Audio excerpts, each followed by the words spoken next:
Hi అండి, నమస్తే. నా పేరు అంబిక. వెల్కమ్ టు విన్నీ చేతి వంట. ఈరోజు వీడియోలో మనం అరిసెల్ని తయారు చేసుకుంటాం కదండి. బియ్యం నానబెట్టి పాకం పట్టుకుని మనం అరిసెలను అయితే ప్రిపేర్ చేసుకుంటాం. కానీ నేనైతే ఇప్పుడు పొడి బియ్యం పిండితో అరిసెలు చేశానండి. నేను చేసింది కూడా ఫస్ట్ టైమే అయినా సరే చాలా బాగా వచ్చాయి. చూసారు కదా ఎంత చక్కగా పొంగినాయో. ఒకసారి మీరు కూడా తప్పకుండా ట్రై చేయండి. పొడి బియ్యం పిండితోనే నేను ఈ అరిసెల్ని చేశాను. మరి ఎలా తయారు చేసుకోవాలో చూపిస్తాను రండి. ముందుగా ఒక గిన్నెలో జల్లెని పెట్టుకోవాలి. నేను ఇక్కడ 2 కప్పుల వరకు బియ్యపిండిని తీసుకున్నానండి. బయట సూపర్ మార్కెట్లో దొరికే బియ్యపిండినే ఇలా జల్లించుకోవాలి. ఇలా జల్లించుకోవడం వల్ల దీనిలో ఏమన్నా చిన్న చిన్న తరకలు ఉన్నా కానీ ఇసుక లాంటిది ఏమైనా ఉన్నా ఇలా జల్లించుకుంటే పోతాయి. ఈ విధంగా పూర్తిగా జల్లించుకున్న తర్వాత ఇలా జల్లించుకోవడం వల్ల పిండి అనేది సాఫ్ట్గా ఉంటుందండి. దీనిలో ఒక టీ గ్లాస్లో సగం వరకు నీళ్లు పోసుకుని పిండిని బాగా కలుపుకోవాలి. వీడియోలో చూపిస్తున్నట్లు ఇట్లా ముద్దగా రావాలండి. మనం ఇలా గట్టిగా ప్రెస్ చేసినప్పుడు ఇలా ముద్దలా వస్తే మనం పోసిన వాటర్ కరెక్ట్గా సరిపోయినట్లే. ఇప్పుడు ఈ పిండిని కూడా బాగా కలిపేసుకుని మళ్ళీ ఇంకొకసారి జల్లించుకోవాలి. ఇలా జల్లించడం వల్ల ఇంకా గడ్డలు అలాంటివి ఏమన్నా పోతాయి. ఇంకా సాఫ్ట్నెస్ అయితే వస్తుందండి పిండికి. ఈ విధంగా కొద్ది కొద్దిగా మరలా జల్లించుకోవాలి. చూసారు కదా ఈ విధంగా తరకలు వచ్చినాయి. మళ్ళీ తర్వాత ఈ పిండిని కొంచెం గట్టిగా ప్రెస్ చేస్తూ అదుము పెట్టి మూత పెట్టుకోవాలి. ఇలా పిండిని గట్టిగా ప్రెస్ చేసి నొక్కటం వల్ల పిండి అనేది ఆరిపోకుండా చాలా పర్ఫెక్ట్గా ఉంటుందండి. మనం ముందు ఎలా అయితే తయారు చేసుకున్నామో సేమ్ అదే కన్సిస్టెన్సీలో ఉంటుంది. పిండిని ఈ విధంగా ప్రెస్ చేసుకోవడం వల్ల ఇప్పుడు దీనికి మూత పెట్టేసుకుని పక్కన పెట్టుకుందాం. తర్వాత బెల్లాన్ని తీసుకోవాలి. నేను ఇక్కడ కుంది బెల్లం అయితే తీసుకున్నానండి. బెల్లం అయితే చాలా బాగుంది. ఇప్పుడు దీన్ని తురుముకుంటున్నాను. ఈ విధంగా చాకుతో తురిమేసుకుంటే ఈ బెల్లం అనేది సరిపోతుందండి. మీరు కావాలి అంటే మీకు ఏ బెల్లమైనా వేసుకోవచ్చు దీనిలో. ఇప్పుడు దీన్ని తురిమేసుకున్న తర్వాత మనం తీసుకున్న బియ్యం పిండికి అదే క్వాంటిటీలో బెల్లమైనా తీసుకోవచ్చు. నేనైతే 1/3 తీసుకున్నానండి. 2 గ్లాసుల వరకు బియ్యం పిండిని తీసుకున్నాను. 1/3 బెల్లం తురుము వేశాను. మీరు కావాలి అంటే స్వీట్ ఎక్కువ తింటే 2 కప్పుల వరకు బెల్లం వేసుకోవచ్చు. నేనైతే 1/3 వేశాను. ఇది వేసుకున్న తర్వాత దీనిలో మనం ఎంత బెల్లం అయితే వేసామో అంతే నీళ్ళు పోసుకోవాలి. ఇక్కడ 1/3 నీళ్ళు పోసేసుకుని ఇప్పుడు దీన్ని కరిగే వరకు స్టవ్ మీద పెట్టుకోవాలి. ఇది మనం తురుముకున్నాం కాబట్టి చాలా త్వరగానే కరిగిపోతుందండి. ఇలా పూర్తిగా కరిగిన తర్వాత ఒక గిన్నెలోకి దీన్ని వడకట్టుకుందాం.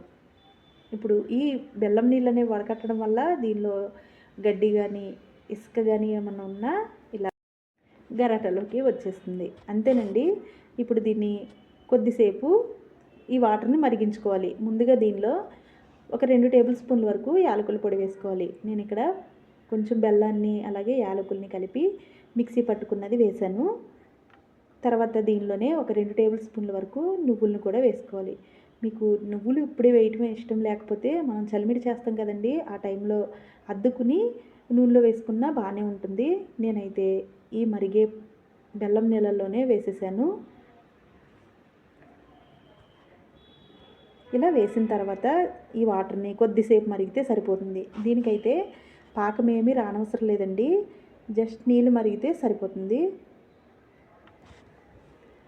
ఇలా మరిగేటప్పుడే మనం జల్లించి పెట్టుకున్న ఈ బియ్య పిండిని దీనిలో వేసుకోవాలి.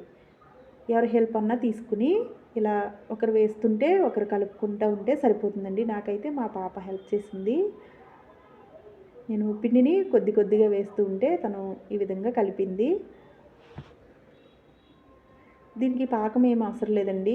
అసలైతే ఉండలైతే ఏం కట్టదు.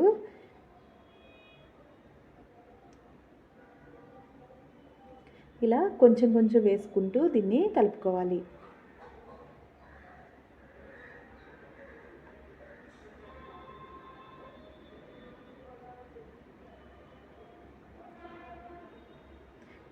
ఈ అరిసెల టేస్ట్ అయితే చాలా బాగుందండి. ఒకసారి మీరు కూడా తప్పకుండా ట్రై చేయండి. ఇలా వేసేసుకుని పిండి మరీ లూజుగా కాకుండా మరీ గట్టిగా కాకుండా చూసుకోవాలి. నేను వేసిన ఈ 1/3 బెల్లం అయితే కరెక్ట్గా సరిపోయిందండి. మరీ గట్టిగా లేదు, అలాని మరీ లూజుగా లేదు. చూపిస్తాను, చూసారు కదా, ఇలా వస్తే సరిపోతుంది. ఇప్పుడు దీనిలో ఒక 2-3 స్పూన్ల వరకు నెయ్యి వేసుకోవాలి. నేను ఇక్కడ ప్యాకెట్ చింపి వేస్తున్నానండి. ఒక 2 టేబుల్ స్పూన్లు అయినా సరిపోతుంది. ఒకసారి నెయ్యి వేసిన తర్వాత ఒకసారి ఈ విధంగా కలుపుకుంటే పిండి మొత్తం ఒక పక్కన పెట్టుకోవాలి. మనం అరిసెల్ని కొద్దిగా టైం అయినా పర్లేదండి, తర్వాత అయినా వేసుకోవచ్చు. వెంటనే వేసుకుంటే కొంచెం పగిలినట్టు అనిపించింది. ఇది కొంచెం లేట్ అయిన తర్వాత వేసుకుంటే చాలా పర్ఫెక్ట్గా వచ్చినాయి. ఈ విధంగా ఒక పాలిథిన్ కవర్ మీద కానీ ఆయిల్ పేపర్ కవర్ మీద కానీ ఈ విధంగా అరిసెల్ని అద్దుకోవాలి. ఒక గిన్నెలో నూనె పెట్టుకుని చేతికి నూనె రాసుకుని కవర్ మీద కూడా నూనె రాసుకుంటే మనం వేసిన అరిసెలు చక్కగా వచ్చేస్తాయి.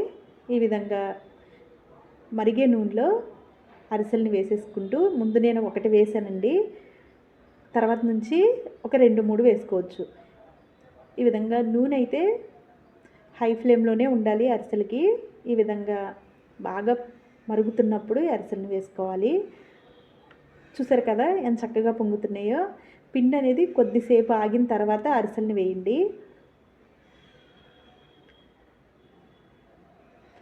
అంతేనండి, 2 వైపులా ఇదే విధంగా కాలే వరకు దీన్నైతే నూనెలో ఉడికించుకోవాలి. ఈ కలర్ వచ్చిన తర్వాత తీసేసుకోవాలి. దీనికి మరో గరిటె పెట్టుకుని ఈ నూనె ప్రెస్ చేసుకుని ప్లేట్లోకి తీసేసుకోవాలి. మరి నూనె ఎక్కువ కూడా పీల్చదండి ఇది, మరి గట్టిగా అదిమి పెట్టకూడదు. తర్వాత రెండోసారి కూడా వేసి చూపిస్తాను. ఈ విధంగా నేనైతే ఇప్పుడు 3 వేసానండి.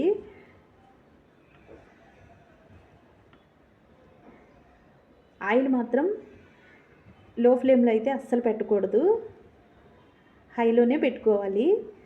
ఈ విధంగా బాగా మరిగినప్పుడు ఈ అరిసెల్ని వేసుకోవాలి. అంతేనండి, ఇవి కూడా ఇదే విధంగా పొంగుతున్నాయి. చాలా అంటే చాలా పర్ఫెక్ట్గా వచ్చినాయండి. ఒకసారి మీరు కూడా తప్పకుండా ట్రై చేయండి. ఇవి తీసేసుకుని ఒక ప్లేట్లోకి సర్వ్ చేసుకుంటే చాలా అంటే చాలా బాగున్నాయండి. చూసారు కదా, కలర్ కానీ దీని టేస్ట్ కానీ చాలా బాగా వచ్చినాయి. ఒకసారి మీరు కూడా తప్పకుండా ట్రై చేసి మీకు ఎలా వచ్చినాయి కింద కామెంట్ చేయండి.